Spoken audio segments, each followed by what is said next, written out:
Hello everyone, अभी हम पढ़ने जा रहे हैं अबाउट आर्थ पॉइजनिंग्स और उसका हीमोग्लोबिन ऑक्सीजन पे क्या फ़र्क पड़ता है सब देखेंगे। तो पहला ग्राम 1 ग्राम जो हीमोग्लोबिन है वो हमारे कितने ऑक्सीजन से बाइंड होता है 1.3 ml। ठीक है, ये हम क्वांटिटी की बात कर रहे हैं। ठीक है, जो हमारे ओवरऑल मॉलिक्यूल्स होते हैं वो होते हैं 4। पॉजिटिव कोऑपरेटिविटी सिग्मोइड कर्व याद है ना। ठीक है, हमारा जबकि जो मायोग्लोबिन होता है वो सिर्फ 1 से बाइंड करेगा, लेकिन बहुत अच्छे से बाइंड करेगा तो हमारा लेफ्ट शिफ्ट हो जाएगा। ऑक्सीजन की बाइंडिंग कैपेसिटी हमारे उसमें कितनी होती है 20 ml ऑक्सीजन पर डेसीलीटर ऑफ ब्लड। ठीक है, अब आगे पढ़ते हैं हम क्या क्या होता है। देखो, अनीमिया का इफेक्ट पड़ेगा हीमोग्लोबिन पे। अनीमिया में हीमोग्लोबिन कम होगा तो ओवरऑल ऑक्सीजन कम होगा, टोटल ऑक्सीजन कंटेंट कम होगा। सैचुरेशन जो है वो तो नॉर्मल रहेगा। एंड ऐसे पॉलीसाइथीमिया में अपोजिट हो जाएगा। कभी आपने देखा है, आपको इंस्ट्रक्शन मिली हो पल्स ऑक्सीमेट्री के साथ इंटर्नशिप में कि वो पेशेंट को अनीमिया है, इट्स ओके, उसका जो सैचुरेशन है वो नॉर्मल से कम आएगा, ऐसा कभी भी नहीं बोलते क्योंकि सैचुरेशन शुड बी नॉर्मल। ठीक है, पॉइजनिंग के केसेस में उसकी एबनॉर्मल होती है तो इसलिए हाई अलर्ट हो जाएगा। कार्बन मोनोऑक्साइड की बात करते हैं। कार्बन मोनोऑक्साइड के पास ना बहुत ज़्यादा एफिनिटी होती है to bind with haemoglobin and oxygen का। ठीक है, तो अब क्या करता है, वो बाइंड कर देता है ऑक्सीजन के साथ, तो हमारा जो कर्व है ना वो लेफ्ट एंड डाउन हो जाएगा। अभी हम अच्छे से देखेंगे साइनाइड पॉइजनिंग क्या है। देखो, मेथहीमोग्लोबिन होता क्या, कन्फ्यूजन होगी, लेकिन उसमें भी सैचुरेशन कम हो रहा है ओवरऑल टोटल, तो ऑब्वियसली फिर कम हो जाएगा। साइनाइड पॉइजनिंग क्या है, वो कुछ भी नहीं करता। वो दिखाएगा कि वो कुछ भी नहीं करता, बट अंदर अंदर से पेशेंट को मारता रहेगा क्योंकि वो टिश्यू को डिलीवर भी नहीं करता। तो मान लो आपने किसी को पैसे दिए कि जाओ तो उसको रेंट वाली को देकर आ।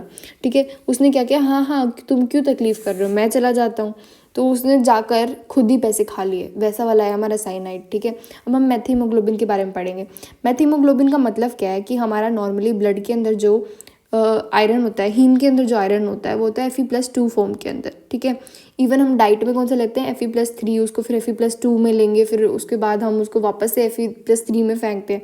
तो बेसिकली हमारे हीमोग्लोबिन में होता है Fe+2 एंड ऑक्सीडाइज फॉर्म जो होती है ना उसकी, वो ऑक्सीजन से ना इतने अच्छे से बाइंड नहीं करती है, तो इसके कारण हमारी एफिनिटी कम हो जाएगी ऑक्सीजन के साथ, तो हमारा जो कर्व है उसमें दिक्कत आएगी। तो अब मेथहीमोग्लोबिनेमिया इस चीज़ को बोलते हैं। मेथहीमोग्लोबिनेमिया जो होता है ना वो ज़्यादा एफिनिटी रखता है विद साइनाइड पॉइजनिंग। देखो, अभी हमने जस्ट ऊपर पढ़ा कि साइनाइड सैचुरेशन नहीं कम कर रहा, कुछ नहीं, लेकिन आपने डेडली कॉम्बिनेशन कर दिया, मतलब कि मेथहीमोग्लोबिन को साइनाइड पॉइजनिंग से मिला दिया, गया काम से, मतलब सैचुरेशन भी कम करेगा और वो भी बहुत ज़्यादा कम कर देगा। चॉकलेट कलर का, रेड कलर का ब्लड दिखने लग जाएगा, तो बहुत स्यापा हो जाएगा। ठीक है, अब हम पढ़ते हैं मेथहीमोग्लोबिनेमिया हमें कहाँ कहाँ मिलता है। बेंजोकेन हो गया आपका, या फिर नाइट्राइट हो गया, ये सब चीज़ें लेकर Fe+2 को Fe+3 में कन्वर्ट हो जाता है, फेरिक फॉर्म बन जाता है उसका। तो इसका ट्रीटमेंट क्या करेंगे, methylene blue and vitamin C. अब हम पढ़ते हैं बाकी पॉइजनिंग हमारी, साइनाइड एंड कौन सा, कार्बन मोनोऑक्साइड। साइनाइड कहाँ मिलता है, प्रीकोट के सीड्स वगैरह में मिल सकता है। बीटर आप कभी खा के देखना, वो बीटर टेस्ट होता है, उसका ऑर्डर भी वैसे ही आएगा और चेरी रेड कर देगा। जबकि कार्बन मोनोऑक्साइड क्या है, वो भी चेरी रेड कर देगा। ये हमें कहाँ मिलता है, बर्न्स वाले में, सूट वगैरह के अंदर मिलता है एंड चेरी रेड कर देगा। ठीक है, अब साइनाइड क्या है, वो एलिवेटेड लैक्टेट कर देगा। अब मान लो आपने देखा सब कुछ नॉर्मल है, still patient is not fine, something is going on, तो you can measure the lactic acidosis, तो 1 dd बन सकता है आपका पॉइजनिंग का। जबकि कार्बन मोनोऑक्साइड जो होता है ना वो क्या करता है, आप पल्स ऑक्सीमीटर से तो इसको भी मेज़र नहीं कर पाएंगे, बट कोऑक्सीमेट्री जो है उससे आप मेज़र कर सकते हैं। कोएक्सीमेट्री में ये भी दिखाएगा आपको elevated carboxy haemoglobin and globus pallidus पे इफेक्ट करता है ये क्लासिकली MRI पे, जैसे इन्होंने दिखा रखा है। ये साइनाइड टॉक्सिसिटी में मिल सकता है, बट याद रखना कि ये दोनों के दोनों ग्लोबस पैलिडस को इफेक्ट कर रहे हैं। ठीक है, अब हमारे ग्राफ में क्या मिलेगा, साइनाइड के कारण तो कुछ भी नहीं मिलेगा एंड कार्बन मोनोऑक्साइड के कारण लेफ्ट शिफ्ट मिलेगा, बिकॉज हमारा जो कार्बन मोनोऑक्साइड होता है ना उसकी हाईएस्ट एफिनिटी होती है with oxygen to bind 200 times more than haemoglobin, समझ रहे हो। तो अब वो बाइंड करके लेफ्ट शिफ्ट कर जाएगा, बट हमारा ओवरऑल सैचुरेशन तो उसने कम करना है ना, तो फिर वो इसलिए डाउनवर्ड शिफ्ट भी करेगा। ट्रीटमेंट कैसे करें हम, हाइपरबारिक ऑक्सीजन दे दो in case of carbon monoxide, ताकि वो छोड़ सके ऑक्सीजन को। जबकि हमें साइनाइड का क्या करना है, उसको सॉल्यूबल बनाकर बॉडी से निकालना पड़ेगा।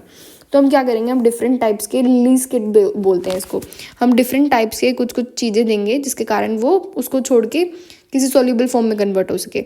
जैसे कि हाइड्रोक्सीकोबालामीन दिया हमने तो साइनोकोबालामीन बनेगा, नाइट्राइट दिया तो हमारा साइनोमेथहीमोग्लोबिनेमिया बनेगा, एंड हमने उसको मान लो दिया अपना अच्छा, नाइट्राइट अभी देखा था ना, बेंजोकेन के साथ क्या लिखा था, प्रोन के अंदर हमारे लिखा था नाइट्राइट। तो नाइट्राइट देखिए, मतलब हमने दिया है बेसिकली मेथिमोग्लोबिन, बट बहुत ज़्यादा नहीं दे सकता, अदरवाइज तो हमारी एफिनिटी कम कर देगा ये।